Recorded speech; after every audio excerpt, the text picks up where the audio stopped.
Grave la situación que estamos viviendo. 1 মিনিটে 2 ভূমিকম্প, প্রথমে 7.2, তারপর 7.5। মাত্র কয়েক সেকেন্ডেই বদলে গেল হাজারো মানুষের স্বাভাবিক জীবন। ধসে পড়ল ভবন, কেঁপে উঠল রাজধানী কারাকাস। আতঙ্কে সব মানুষ নেমে এলো রাস্তায়। বুধবার সন্ধ্যায় হঠাৎই কেঁপে ওঠে ভেনেজুয়েলা।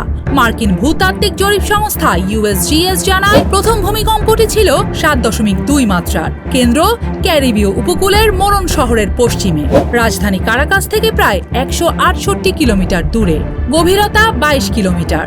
কিন্তু আতঙ্ক তখনও শেষ হয়নি। কয়েক সেকেন্ড পরই আঘাত হানে দ্বিতীয় ভূমিকম্প। সেটি ছিল আরও শক্তিশালী, মাত্রা 7.5, গভীরতা মাত্র 10 কিলোমিটার। এর আঘাত ছিল আরও বেশি বিধ্বংসী।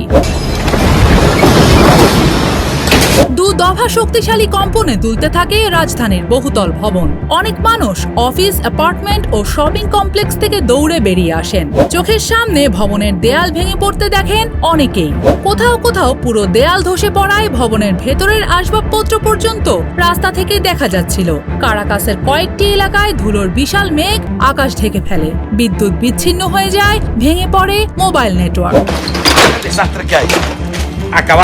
ভূমিকম্পের পর রাত গভীর হলেও মানুষ ঘরে ফেরেনি। খোলা আকাশের নিচেই রাত কাটিয়েছে প্রিয়জনদের বা পোষা প্রাণীদের বুকে জড়িয়ে। কেউ বা ভয়ে রাস্তার ধারে অপেক্ষা করেছেন ঘন্টার পর ঘন্টা। স্থানীয়রা জানান, শুরুতে কম্পন ছিল হালকা, সবাইকে ঘর ছেড়ে বাইরে বেরিয়ে আসতে হয়।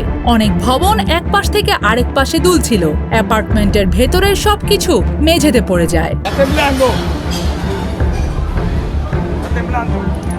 ভেনেজুয়েলার স্বরাষ্ট্রমন্ত্রী দিওসদাদো কাবেলো জানান, রাজধানীর আলতামিরা এলাকায় বেশ কিছু বাড়ি ও ভবন ধসে পড়েছে। উদ্ধার কাজ শুরু হয়েছে। অ্যাম্বুলেন্স ও জরুরি সেবার যানবাহনের জন্য রাস্তা ফাঁকা রাখার আহ্বানও জানানো হয়েছে।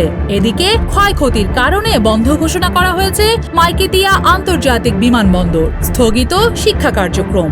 দেশজুড়ে জরুরি পরিস্থিতি মোকাবিলার প্রস্তুতি। এই ভূমিকম্পের কম্পন শুধু ভেনেজুয়েলাতেই সীমাবদ্ধ ছিল না, কলম্বিয়ার ক্যারিবীয় উপকূল ও উত্তর পূর্বাঞ্চলেও অনুভূত হয়।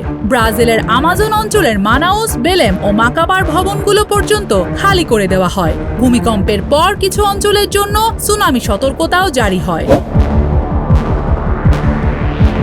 এ ভূমিকম্পে বিশ্বজুড়েও দেখা গেছে প্রতিক্রিয়া। প্রশ্ন জাগছে, ধ্বংসস্তূপের নিচে কত মানুষ আটকা পড়েছেন? আহতের সংখ্যাই বা কত? ক্ষয়ক্ষতির প্রকৃত চিত্র কতটা ভয়াবহ?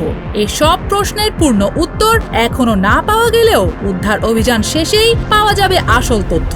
তবে আফটার শকের ভয়ে ভেনেজুয়েলা এখন কাটাচ্ছে অনিশ্চিত আতঙ্কময় রাত। মাত্র 1 মিনিটের তাণ্ডবই যথেষ্ট ছিল ইতিহাসে নাম লেখানোর জন্য।